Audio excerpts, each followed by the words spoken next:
వేదిక మీద ఉన్న పెద్దలందరికీ వడ్డే శోభనాధీశ్వర రావు గారికి, సిపిఐ శ్రీరాములరావు గారికి, శ్రీనివాసరావు గారికి, రామకృష్ణారావు గారికి, చెలసాని అన్న గారికి, కపూర్ అన్న గారికి, ఇలాగా ఇంకా చాలా మంది ఉన్నారు, విజయరావు గారికి, లక్ష్మీనారాయణ రెడ్డి గారు, లక్ష్మీనారాయణరావు గారికి, అందరికీ కాంగ్రెస్ పార్టీ తరఫున మనస్ఫూర్తిగా నమస్కరించుకుంటున్నాం. ఇంతమంది మేధావుల మధ్య ఈరోజు నన్ను కూర్చోబెట్టారు. ఇది నాకు చాలా గర్వకారణం. నిజానికి నాకు ఈ అర్హత లేదు. కాంగ్రెస్ పార్టీ నమ్మి ఈ పెద్ద బాధ్యతను నా మీద ఉంచింది. మనస్ఫూర్తిగా కాంగ్రెస్ పార్టీ కోసమైనా ఇక్కడ ఈ వేదిక మీద ఉన్న ఈ పెద్దలందరికీ మాటిస్తున్నా, మన దేశానికి బీజేపీ మంచిది కాదు అన్న విషయం ఇటీవల కాలంలోనే చాలా మందికి అర్థమవుతున్న విషయం. ఎందుకంటే బీజేపీ నియంతృత్వ పాలనలో, నీతి లేని పాలనలో విలువలు దారుణంగా దిగజారిపోతున్నాయి. ఇది సరికాదు. ఇది రానున్న తరాలకు సరికాదు. ఈ ఎగ్జాంపుల్ సరికాదు. ఈరోజు మన దేశం ముందున్న అతిపెద్ద ఛాలెంజ్, సవాలు ఒక బీజేపీ పార్టీయో, ఒక బీజేపీ పేరో, ఒక ఆర్ఎస్ఎస్ కాదు. కానీ ఈ బీజేపీ పార్టీ సృష్టించిన ఉన్మాదం మన దేశానికి అతిపెద్ద ఛాలెంజ్. మతం పేరుతో విద్వేషాలని రెచ్చగొట్టి మనసులు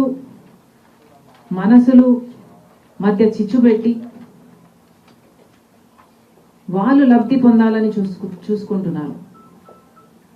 ఈరోజు ఇదే బీజేపీ పార్టీ స్వార్థ రాజకీయాల కోసం దేశంలోని అన్ని ఇన్స్టిట్యూషన్స్ ని వాళ్ళ సొంత అవుట్ఫిట్స్ లా మార్చేసి ఇన్స్టిట్యూషన్స్ ని కూడా భ్రష్టు పట్టిస్తున్నారు. ఇవన్నీ మన దేశం ఎదుర్కొంటున్న సవాళ్లు. మనం పోరాటం చేస్తున్నది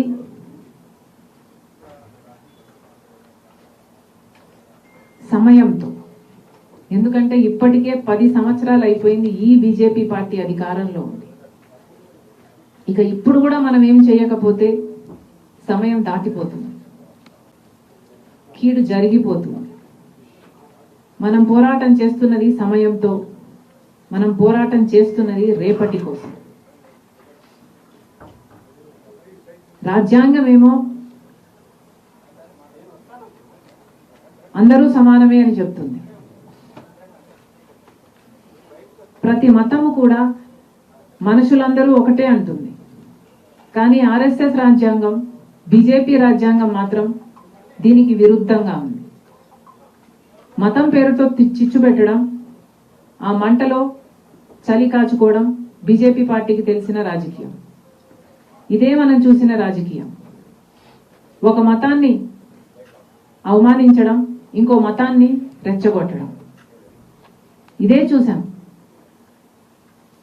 ఒక గోద్రా అయితేనేమి, ఒక మణిపూర్ అయితేనేమి, ఇవన్నీ classic examples.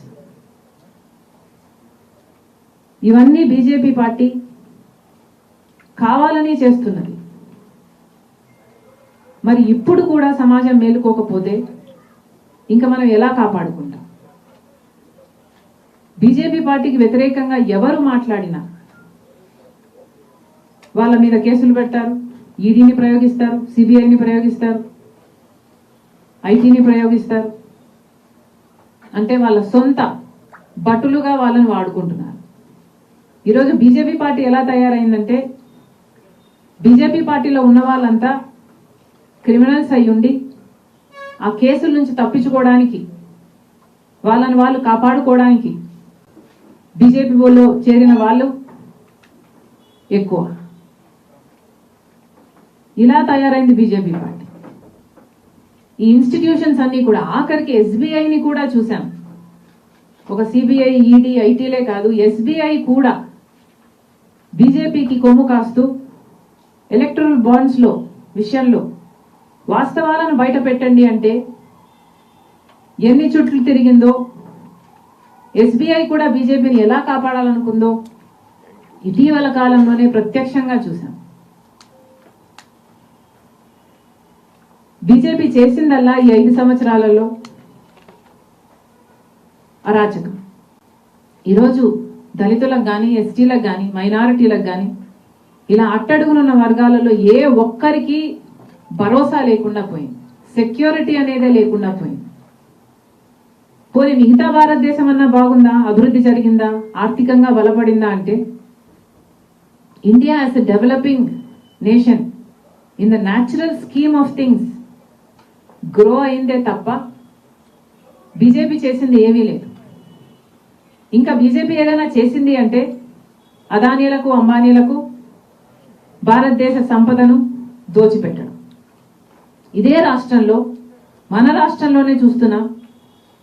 Gangavaram port, Rajasekhara Reddy గారు గంగవరం పోర్టు ప్రభుత్వ వాటా ఎంతైతే ఉందో ఆ ప్రభుత్వ వాటాని కాపాడమే కాదు, మళ్ళీ గంగవరం పోర్టు ప్రభుత్వానికే చెందాలి అని 30 ఏళ్ల అగ్రిమెంట్ చేస్తే ఆ 30 ఏళ్లలో 15 సంవత్సరాలు అయ్యేపోతే ఇంకో 15 సంవత్సరాలలో మళ్ళీ గంగవరం పోర్టు ప్రభుత్వం చేతికే వచ్చే అవకాశం ఉంటే ఇక్కడున్న జగనన్న గారు, ముఖ్యమంత్రి గారు జగన్మోహన్ రెడ్డి గారు చీప్గా చాలా తక్కువ ధరకి కేవలం 6,500 కోట్లకు వాల్యుయేషన్ వేశారు. అతి తక్కువ ధరకి బీజేపీ మెప్పు కోసం అదానికి ఇచ్చేశారు. ఇలా ఒక గంగవరం పోర్టే కాదు, ఇలా ఏది చూసుకున్నా రాష్ట్రంలో జరుగుతున్నది ఇదే. ఇటీవల కాలంలో విశాఖ స్టీల్స్ అటువైపు వెళ్ళడం జరిగింది. అదైతే దారుణమైన పరిస్థితి. రాష్ట్రానికే తలమానికమైన విశాఖ స్టీల్స్ ను కూడా ఈరోజు ప్రైవేటైజ్ చేయడానికి వెనుకాడడం లేదు కేంద్ర రాష్ట్ర ప్రభుత్వాలు. అంటే ఇది ఎంత సిగ్గుచేటు, ఎంత సిగ్గుచేటు. ఇక్కడ కొనుక్కోబోయే వాళ్ళు ఎవరో పెద్ద రహస్యం ఏమీ కాదు, ఇది బహిరంగ సీక్రెట్. ఏ అదానియో, ఏ అంబానీయో వీళ్ళకే అమ్ముతారు. బీజేపీ అడిగింది ఆలస్యం కాదు, వాళ్ళకి ఏ పదవులు కావాలంటే ఆ పదవులు ఇస్తున్నారు. జగన్మోహన్ రెడ్డి గారు రాజ్యసభ అంటే రాజ్యసభ, టీటీడీ అంటే టీటీడీ, ఏది అడిగితే అది. ఎందుకు అని అడుగుతున్నాం. అసలు మన రాష్ట్రానికి ఏం చేశారు అని వంగి వంగి సలాములు చేస్తున్నారో పాలకపక్షమైన ప్రతిపక్షమైన జనాలకు సమాధానం చెప్పాల్సిన అవసరం లేదా? ప్రత్యేక హోదా ఆంధ్ర రాష్ట్రానికి ఊపిరి లాంటిది. ప్రత్యేక హోదా లేకపోతే 10 సంవత్సరాలుగా మనం ఒక్క అడుగు కూడా ముందుకు వేయలేకపోయాం. ఇది రాష్ట్ర ప్రజలందరికీ తెలిసిన విషయం. కానీ ప్రత్యేక హోదా ఇంతవరకు రాలేదు. అంత ముఖ్యమైన అంశం అయినప్పటికీ కూడా ఆ రోజు కాంగ్రెస్ పార్టీ 5 సంవత్సరాలు ప్రత్యేక హోదా అంటే ఆ రోజు చంద్రబాబు గారు చెప్పిన మాట, మాకు 5 సంవత్సరాలు సరిపోదు, 15 సంవత్సరాలు అన్నారు. అదే వేదిక మీద ఉన్న మోడీ గారు 10 సంవత్సరాలు ఇస్తాము అని మాట ఇచ్చారు ఆంధ్ర రాష్ట్ర ప్రజలకు, తిరుపతి సాక్షిగా. 10 సంవత్సరాలు అయ్యే పోయింది, ఇంతవరకు ప్రత్యేక హోదా అయితే రాలేదు. ప్రత్యేక హోదా వస్తే ఎన్నో పరిశ్రమలు వస్తాయి, ఉద్యోగాలు వస్తాయి, అభివృద్ధి జరుగుతుంది. ఇవన్నీ తెలిసినప్పటికీ కూడా మొదట 5 సంవత్సరాలు ఉన్న ముఖ్యమంత్రిగా ఉన్న చంద్రబాబు గారు అయితేనేమి, ఇప్పుడు 5 సంవత్సరాలుగా ముఖ్యమంత్రిగా ఉన్న జగనన్న గారు అయితేనేమి, ఇద్దరు ప్రత్యేక హోదాను తాకట్టు పెట్టారు. అసలు ఆంధ్ర రాష్ట్రానికి చెందాల్సిన హక్కులన్నీ కూడా తాకట్టు పెట్టారు. ఈరోజు మన రాష్ట్రం అయితే అభివృద్ధికి నోచుకోలేదు అంటే కారణం ఎవరో కాదు, ఒక పక్క పాలకపక్షం, ఒక పక్క ప్రతిపక్షం. అసలు ఊసే లేకుండా చేశారు. ప్రత్యేక హోదా అన్న ఊసే లేకుండా చేశారు. కాంగ్రెస్ పార్టీకి రిప్రజెంటేషన్ లేక మేము మాట్లాడకపోతే, అటు ఎమ్మెల్యేలు, ఎంపీలు ఉండి కూడా ఒక్కరంటే ఒక్కరు, ఒక్కసారంటే ఒక్కసారి ఒక్క నిజమైన ఉద్యమం చేయకపోతే అసలు ప్రత్యేక హోదా అన్న ఊసే లేకుండా పోయింది. ఇది ఎంత దురదృష్టకరం. రాజధానియే లేదు మనకు అంటే, ఇంతవరకు రాజధానియే కట్టుకోలేకపోయాము అంటే 10 సంవత్సరాలైనా అసలు మన బిడ్డలకు మన యువతకు ఏమి సమాధానం చెప్పాలి? ఇది ఎంత తలదించుకునే విషయం. పాలకు ఏమాత్రం మనస్సాక్షి లేకుండా బీజేపీకి బానిసలుగా మారారు. ఈ పరిస్థితులు అన్నీ మారాలి. ఇవన్నీ మారాలి అంటే ప్రజలు కళ్ళు తెరవాలి.